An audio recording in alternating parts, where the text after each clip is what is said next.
What's up, YouTube? Welcome back to another video. Today we're doing something a little bit different. The Lord spoke to Floyd last night about some things that he wants us to give to you guys as a tool in your marriage or your relationship or your future relationships. Communication obviously is extremely important and the most important thing in a relationship. And in ours in particular, we'll just try to speak for ourselves as much as we can in this video. But communication is such a broad subject and has so many components to it. So we'll just try to break it down the best way we could. I'm gonna go to my notes. And so for me, I feel like even though I'm a good communicator, a lot of times my communication with her in situations where we were disagreeing or whatever, I would do a lot of research and gather information and stuff and then present it to her like I was doing a presentation. And, you know, I feel so confident in my facts and everything that I was saying that I was like, there's no way she could go against this. It's all facts. It's all based on statistics and it was analytical and all these other things. So I bring it to her and she's just sitting there like nodding her head, you know. Like, yeah, so, you know, and I'm feeling real good about it. By the time I'm done talking, I'm over here like, and I'm like, so what you think about that? And then she don't have nothing to say. And then I get frustrated that she didn't have anything to say. And it'd just be a back and forth thing that didn't work. So over time, I feel like our communication has grown in a way for me personally to where even though I have things that are based on facts that I bring to her, I had to understand that she had an opinion and she had emotions that didn't line up with statistics. And stuff that was information.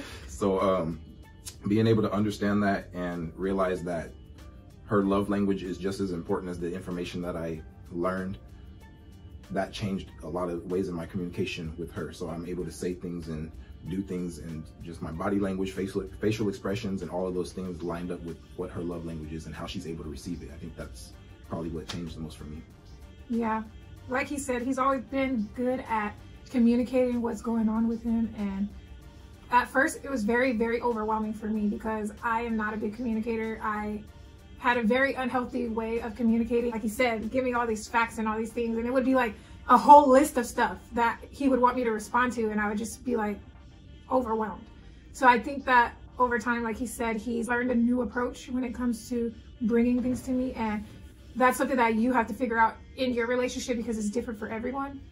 But I think that, like he said, once he made that adjustment, I was able to receive it in a way where I could actually respond and I can take what he's saying and then we would be able to communicate about it. So that definitely was a big thing. It wasn't necessarily that either of us was doing anything wrong.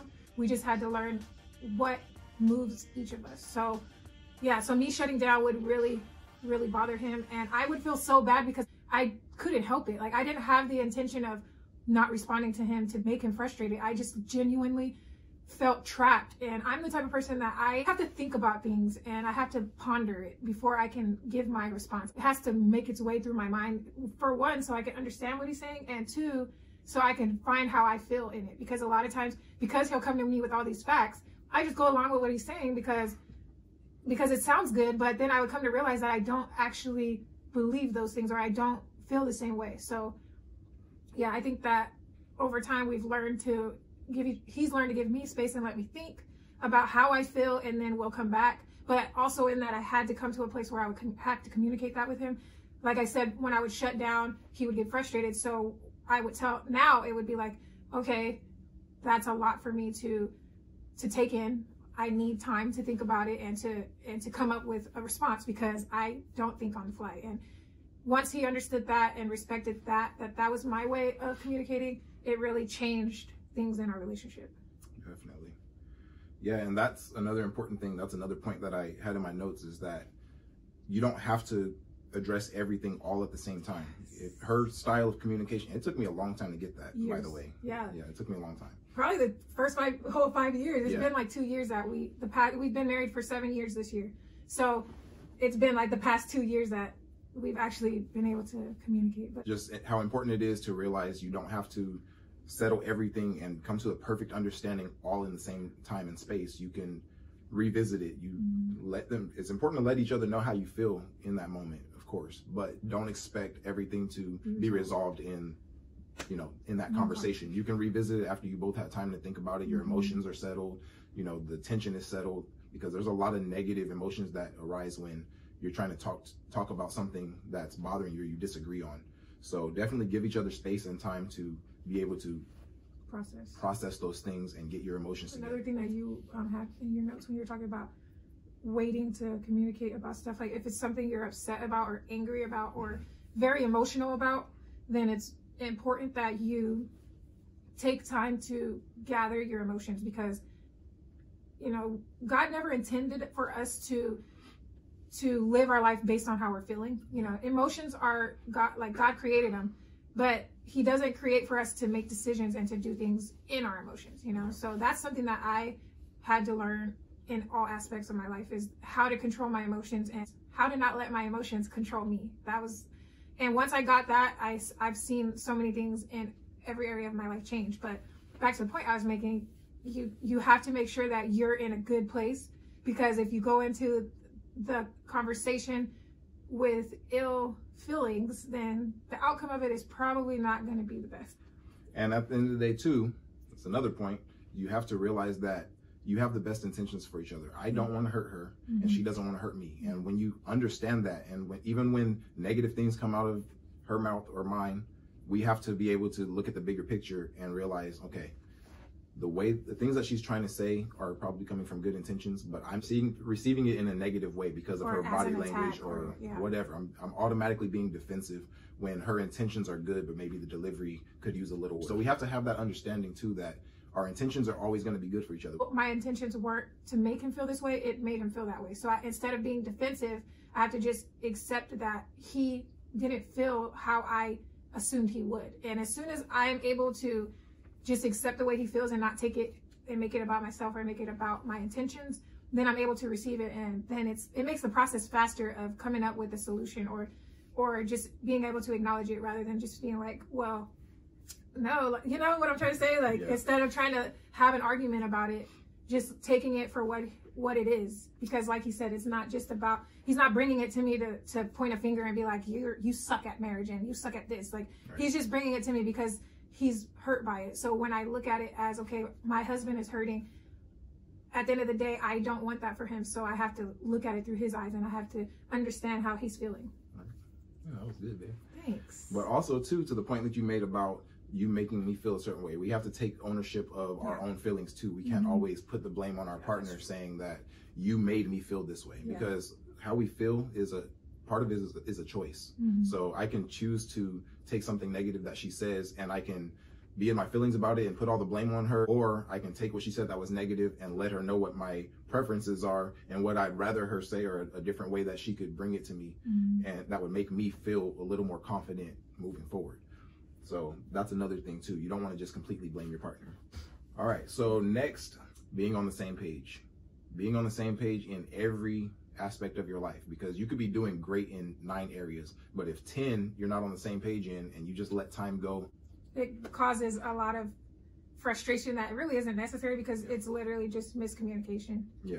So you're not communicating the needs that are not being met in area number 10. So the more time that goes by, the more that just kind of trickles into all of the other areas that you were doing fine in. Next thing you know, you're in a place to where all of these things are coming out in an outburst or out of frustration, instead of handling it in the beginning and, you know, not allowing it to grow into frustration or anything negative. Yeah, because he's really big on being on the same page. And he would bring up being on the same page, and I didn't know what he was talking about. I'm like, boy, we live in the same house, we do the same, like, what do you mean the same page? Like, we're on the same page, but really we weren't. And I was just kind of I had a routine that I would do.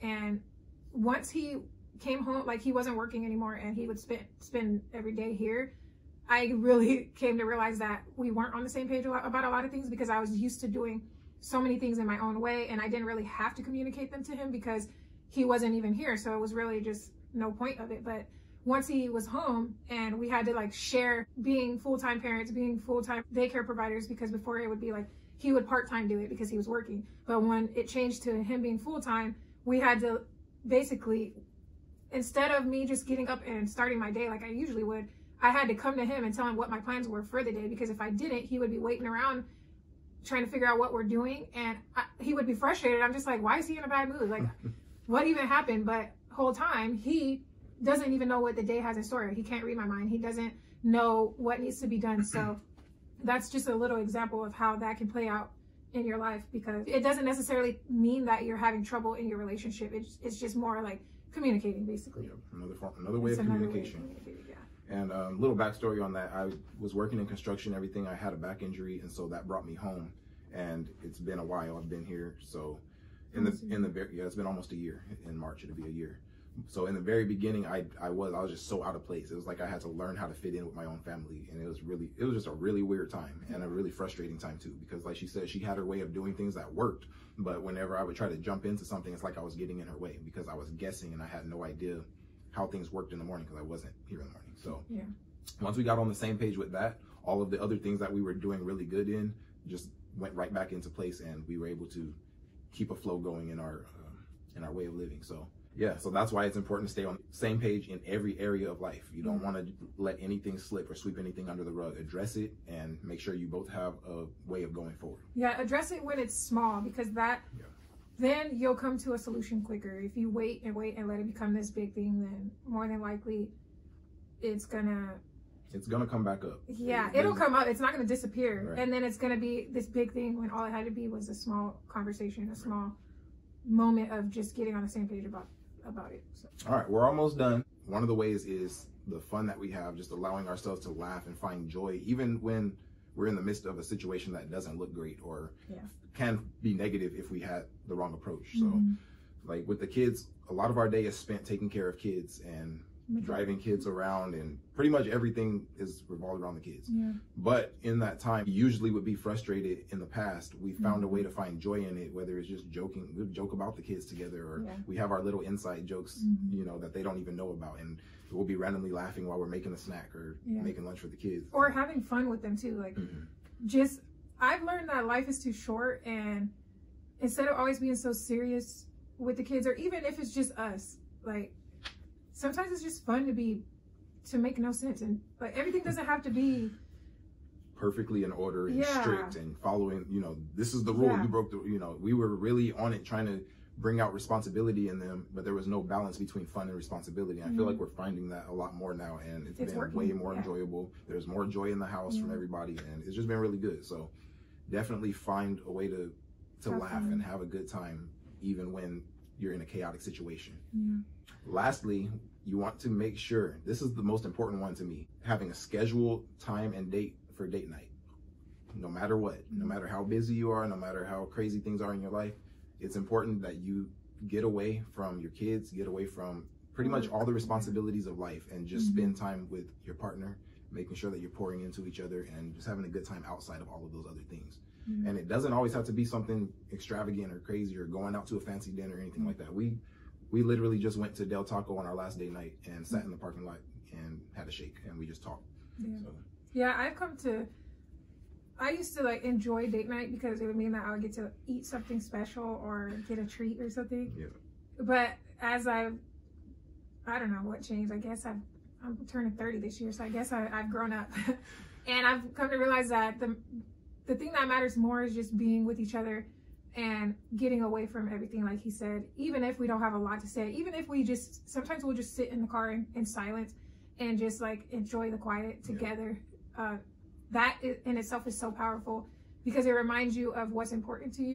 You build a foundation in your marriage that doesn't have to have all these extra things and expectations and stuff. You just learn how to just enjoy the little things and each other, each other's company, and the space that you have with each other. It's just a really intentional time to be with your partner, and that's the most important thing. You learn. I think we grew in our communication in that way, and we grew with our relationship with our kids. We just grew in so many areas because of the time that we intentionally took together, and it's made all the difference in the world. So I highly, highly recommend date nights. And like she said, she would get so irritated and frustrated about what we were going to eat, and I would be like, babe, it don't matter, we can go anywhere, it's just about being together. You're like, no, I want some good food. I'm trying to get me some.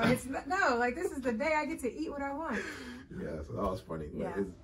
It's everything's about growth, and over the time that we've been together, we've learned so much about each other, and we just come to such a good place. And I can dang near finish her sentences now. So, but before we end it, the point that you were making was such a good point. Sometimes it's good to just be.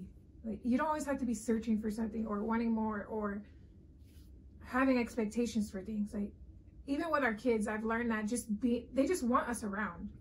And that can be played out in every aspect, even in your walk with God. Like sometimes he wants us to just come to him because we just want to be in his presence.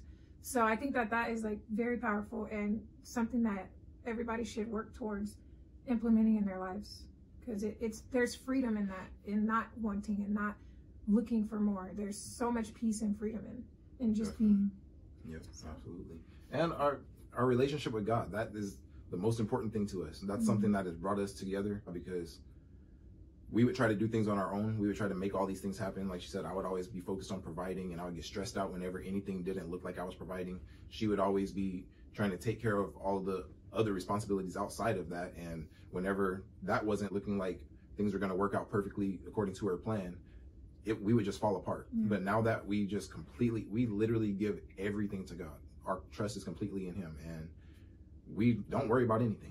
The bank account could say $5 and we're still smiling. We're still enjoying our day. It said that like doesn't last change week. anything. It was literally at $0 and we're just like, well, something's gonna happen. Something's gonna happen. Yeah. So I think that if you just put your focus on the things that matter and just be, sometimes you'll be a lot more happy.